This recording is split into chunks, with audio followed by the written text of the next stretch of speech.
오늘은 드디어 새로운 단원입니다. 10단원의 형용사 단원인데, 우리가 지금 여기 부분에 들어가기 전에 잠깐 저번 시간 했던 거, 정말 잠깐 돌아보자면, 우리가 저번 시간에 분사 단원을 막 끝냈어요. 그런데 사실은 분사 단원만 끝낸 게 아니라, 지금 무슨 얘기를 하고 싶은 거냐면, 우리가 7단원에서부터는 7, 8, 9 단원을 좀 관련 있는 묶음을 같이 봤었던 거예요. 무슨 말이냐면, 7단원이 부정사였고, 8단원이 동명사, 9단원이 분사, 이렇게 지금 큰 덩어리가 끝난 건데 그 세 개의 공통점 혹시 생각나세요?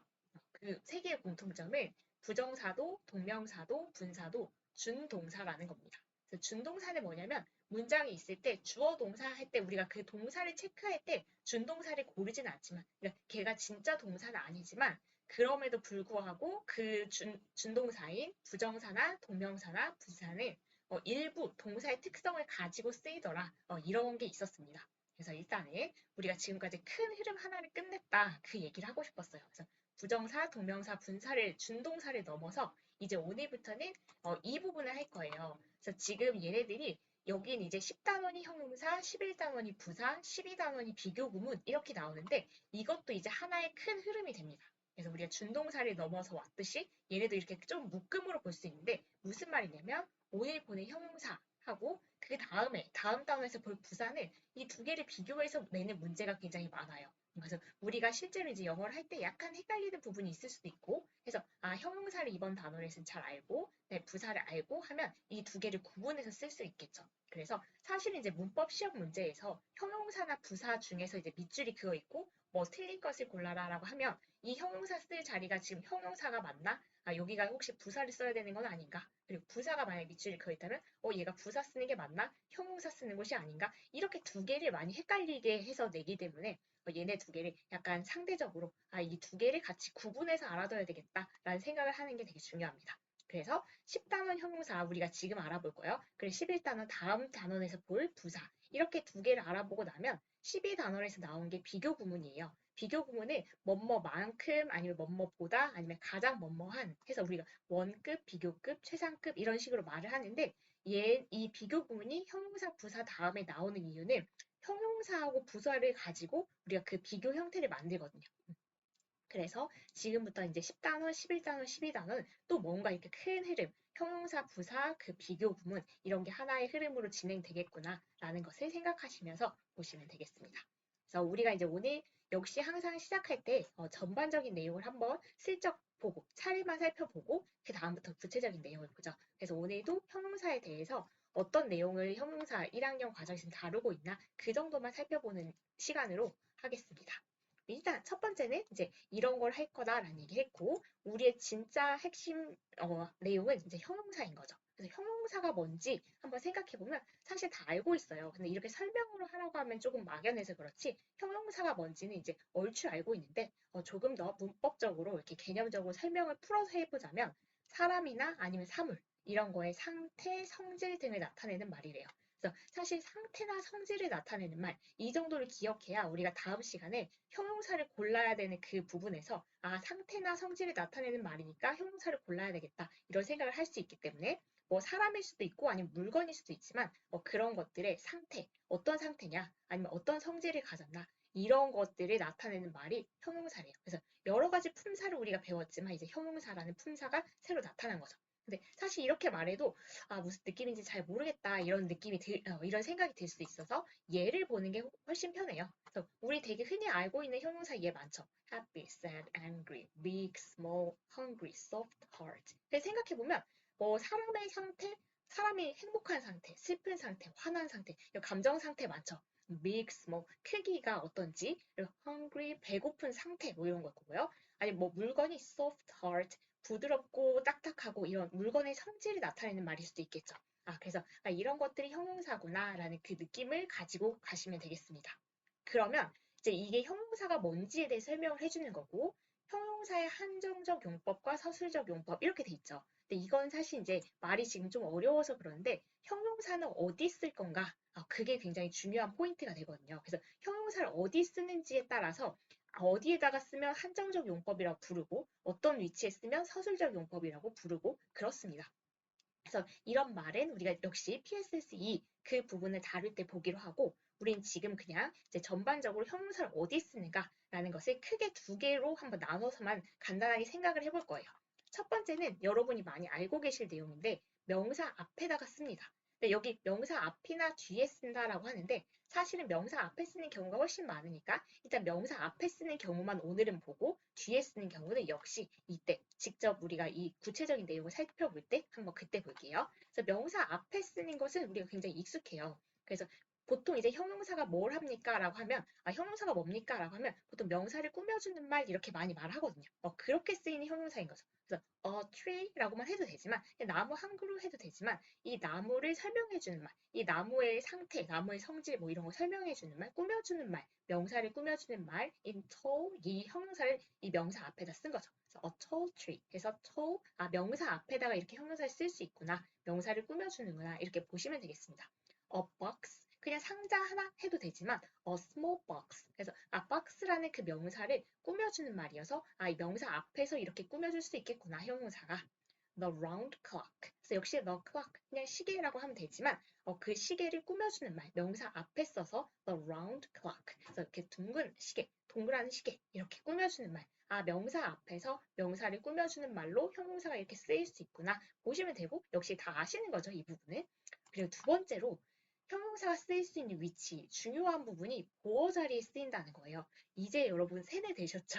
보어라는 것은 이제 주격 보어, 목적격 보어가 있을 수 있지만 설명하는 말이에요. 그래서 주격 보어는 주어를 설명하는 말, 목적격 보어는 목적어를 설명하는 말. 그럼 한번 볼까요? 그래서 주격 보어는 주어를 설명하는 말이라고 했죠. I'm happy. 그러면 나를 설명한 이 주어를 설명하는 말 자리, 여기 보어 자리에 형용사를 쓸 수 있대요.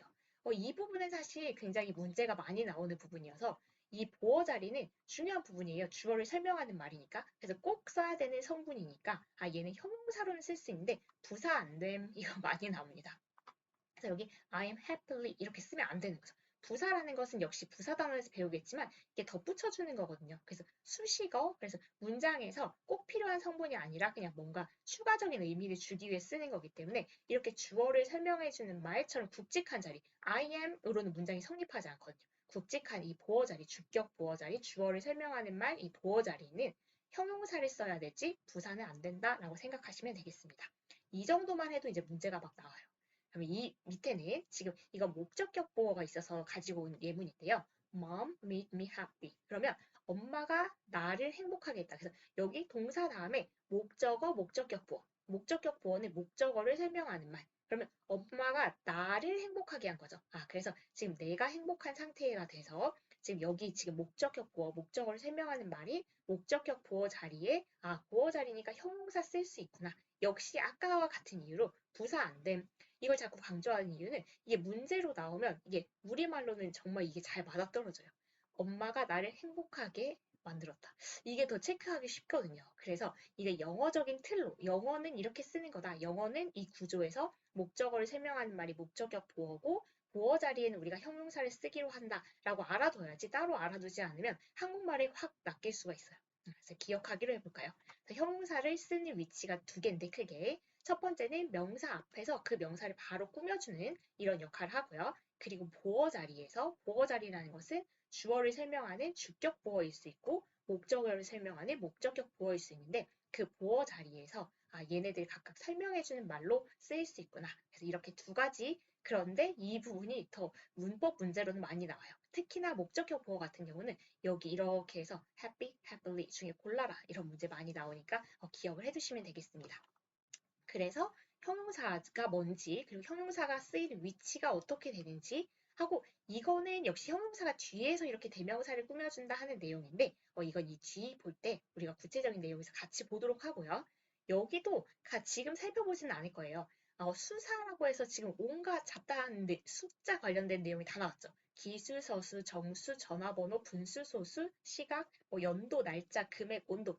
그래서 정확하게 사실은 이게 형용사는 아니긴 한데 이게 지금 기수, 서수 이런 게 첫 번째, 두 번째, 1, 2 이런 게 명사 앞에 첫 번째 학생 이런 식으로 쓰이는 경우가 많기 때문에 이거 나오는 김에 그냥 숫자 관련된 걸 다 모아서 쓴 것 같아요. 근데 형용사 부분에 나와서 얘네가 형용사하고 무슨 관련이 있나 싶긴 하지만 싶은 부분도 있긴 하지만 전화번호 같은 경우에 특히요. 그렇긴 한데 얘네들은 뭐 전화번호 우리가 물어보고 답하고 뭐 연도 읽고 아니면 시간 읽고 답하고 이런 거 굉장히 실생활에서 많이 쓰는 거기 때문에 중요한 부분이긴 하겠죠. 그래서 이거 역시 그때 할 때 구체적인 내용으로 살펴보고 연습해보고 그렇게 하도록 하겠습니다. 그리고 관용적인 수사표는 관용적인이란 말이 나오면 항상 그렇죠. 그냥 기억하세요 하는 거여서 역시 이 부분에 가서 살펴볼게요. 마지막으로 얘만 보고 오늘은 지금 차례는 정리할 건데요. 수나 양을 나타내는 형용사가 있대요.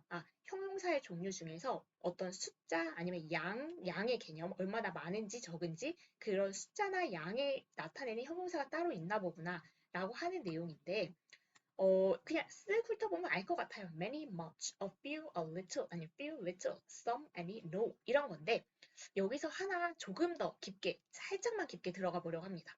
처음 하는 얘기는 아니에요. 한정사라는 이야기를 우리가 명사 단원에서 한 것 같은데 이거는 저번에도 이렇게 설명할 때 잠깐 얘기를 했지만 한정사라는 말이 이 문법책에 등장하진 않는데 여러분이 기억을 하셨으면 좋겠다라는 생각이 들어서 저번에 한번 그리고 이번에 또 한번 설명을 이렇게 하게 됩니다. 한정사라는 게 뭐냐면 일단은 명사하고 관련이 있어요. 명사 앞에는 그 영어에서는 이 명사의 의미를 약간 제한시켜주는 거. 근데 명사가 널리 열려 있지만 이 명사 중에 어떤 명사를 말하는지 그 의미를 약간 이렇게 확정 지어주는 거, 좀 제한시켜주는 거, 그런 의미를 가지는 한정사를 명사 앞에 쓰게 됩니다. 무슨 말인지 아직 모르겠죠. 근데 한정사는 차라리 종류를 기억하시는 게 편해요. 그래서 한정사라는 게 영어에 네 가지가 있는데 첫 번째가 관사입니다. 그래서 우리가 이 관사는 관사 단원에서 배웠었어요. 명사와 관사 단원이 5단원이었었죠. 그래서 a book, an apple, the book 이런 식으로 그렇게 명사 앞에 쓰면 그냥 이 하나의 책이라는 거구나 아니면 그 책이라는 거구나 이렇게 해서 명사 앞에서 관사를 써서 어떤 명사를 가리키는지 나타내 주는 거. 그래서 이렇게 한정사라는 것 중에서 첫 번째 선수가 관사가 있구나. 그래서 관사 다음에 명사 이렇게 쓸 수가 있는 거죠. 그리고 두 번째 한정사를 가져와 볼게요. 역시 명사 앞에 써서 그 명사의 의미를 약간 분명하게 해주는 거. 두 번째 뭐가 있냐면 소유격이 있어요. 소유격 역시 우리가 대명사 단원에서 봤었어요. 그래서 얘도 지금 한정사라고 따로 하지 않으니까 이제 대명사 나올 때 같이 나왔었겠죠. 우리 책에서 한정사라는 그 용어를 쓰지 않으니까요. 그러면 명사가 있는데 book 역시 그냥 책으로 해볼게요. 그러면 그 책은 책인데 my book, your book, his book 해서 그렇게 하면 누구 책인지가 조금 분명해지겠죠. 그래서 그 명사의 의미를 조금 확실하게 해주는 한정사, 두 번째 한정사가 소유격입니다. 세 번째는 역시 대명사 단원에서 배웠어요.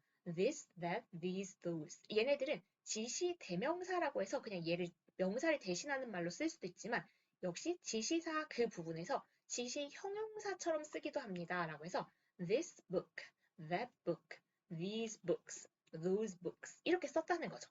그래서 역시 이 명사 이 책 하면은 그 책이 조금 더 분명해지겠죠. 어떤 책을 가리키는지. 그렇게 명사 의미를 조금 확실하게 해주는 한정사가 영어에 이렇게 있구나라고 하는데 그 중에 마지막 한정사가 오늘 할 이 수량사입니다. 그래서 이 수량사가 지금 역시 이게 관사는 뭐 관사 단원에서 배웠다고 하지만 다른 거를 한정사라는 말을 우리가 딱히 이 교재에 쓰고 있지 않기 때문에 소유격은 대명사 단원에서 소유 형용사처럼 쓰이는 그리고 지시사 여기 부분은 지시 한정사는 대명사 단원에서 역시 지시 형용사라는 말 썼어요. 역시 한정사 안에 있는 이 수량사도 따로 이런 수량사라는 우리가 용어를 쓰지 않기 때문에 수나 양을 나타내는 형용사, 자꾸 형용사라는 말을 쓰게 되죠. 지시 형용사, 수량 형용사. 근데 그 이유가 명사를 꾸며주기 때문이에요. 그래서 명사 앞에 써서 그 명사의 의미를 나타내는 거기 때문에 그렇게 불러도 크게 무리 없을 것 같습니다.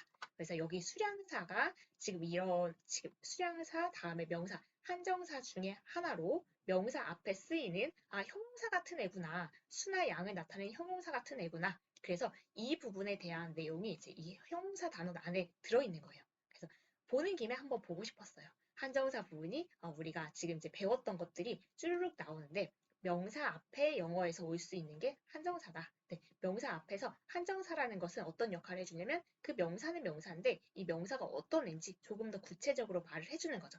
약간 의미를 한정 지어주는 거예요. 그래서 그렇게 할 수 있는 애가 관사하고 소유격, 지시사까지는 우리가 다 배우고 왔고 마지막으로 남은 한정사인 수량사가 이번 단원에서 수량 형용사라는 이름으로 나옵니다. 그 얘기를 하고 싶었고요. 그럼 이 부분에서 중요한 포인트는 many를 쓸지 much 쓸지 이건 많은이라는 의미에서는 똑같은데 이 두 개를 구분해 써야 된다는 말이죠. 근데 어떻게 구분할 건지 그리고 a few, a little 이건 그냥 약간이란 뜻은 똑같은데 이 두 개를 어떻게 구분해 쓸 건지 그것은 이게 명사를 셀 수 있는 명사인지 셀 수 없는 명사인지에 따라서 달려 있어요. 근데 우리가 명사 셀 수 있는지 없는지는 역시 5단원, 명사 단원에서 배웠기 때문에 아직 그거하고 같이 결합해서 이걸 구분하는 연습을 굉장히 많이 하게 될 겁니다.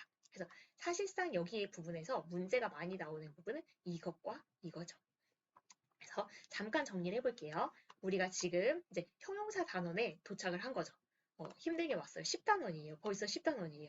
지금 이제 이 교재가 14단원까지 있는데 저도 작년에 시작하면서 이게 정말 끝이 날까 했는데 아직 끝을 얘기하기 좀 이르지만 10단원까지 왔다는 게 정말 놀랍긴 합니다. 그래서 형용사 단원에 이제 도착을 했고요. 그래서 지금 10단원이 형용사 그리고 11단원이 부사인데 이걸 같이 묶어놓은 이유가 형용사하고 부사는 조금 헷갈리는 면이 있기 때문에 자꾸 형용사하고 부사를 헷갈리게 써놓고 틀린 것을 고르라는 문제가 많이 나와서 우리가 앞으로 형용사를 볼 때는 여기 형용사 자리가 쓸 자리가 맞았나? 부사를 볼 때도 역시 부사를 쓰는 곳이 맞았나? 이걸 약간 처음에는 체크해보는 습관이 필요합니다. 그래서 형용사 부사를 배우고 나면 이 두 개를 가지고 이 형용사나 부사를 가지고 비교하는 그런 문장을 만들어 볼 거고요. 그래서 형용사 2번 단어의 내용을 보면 형용사라는 것은 이렇게 뭔가의 상태, 성질 이런 걸 나타내는 이런 예들을 기억하시면 되겠고요.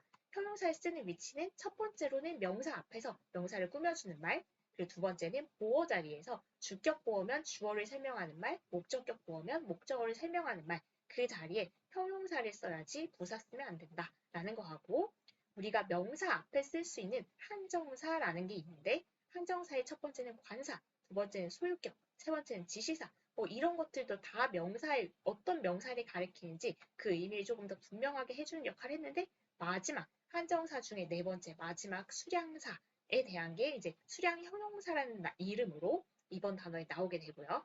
그 중에 이 수량사에서 주의할 점은 이 명사가 셀 수 있는 건지 없는 건지에 따라서 얘네들을 구분해서 쓴다라는 것까지 기억을 하시면 이제 구체적인 내용은 다음 시간부터 같이 살펴보시면 되겠죠. 그래서 여기까지 잠깐 차례를 놓고 형용사 우리가 앞으로 어떤 내용을 배우게 될지 잠깐 이야기해보는 시간을 가졌습니다. 다음 시간부터 PSS 1로 직접 구체적인 내용을 가지고 찾아뵙도록 하겠습니다. 차례 여기까지 같이 봐주셔서 감사합니다. 수고 많으셨습니다.